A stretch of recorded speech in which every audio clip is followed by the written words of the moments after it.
বৃহস্পতিবার পবিত্র রাতে কেউ যদি এই দোয়াটি 100 বার পরে কোনো দিন পৃথিবীর কোনো মানুষের কাছে তার হাত পাততে হবে না। পৃথিবীর সব কিছু তার পায়ের নিচে আল্লাহ হাজির করে দিবেন।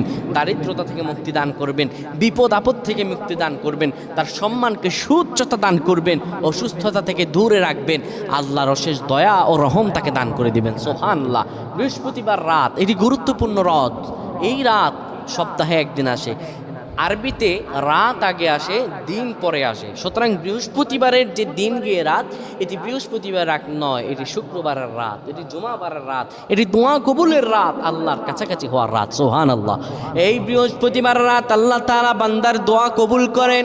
কেউ যদি বৃহস্পতিবার রাতে ঈশা নামাজের পরে পবিত্র হয়ে ইয়া হাইয়ু ইয়া হাইয়ু ইয়া হাইয়ু ইয়া রফিয়ু ইয়া রফিয়ু ইয়া রফিয়ু এই দোয়াগুলো পড়তে পারে 100 বার, আল্লাহ রাব্বুল আলামিন তার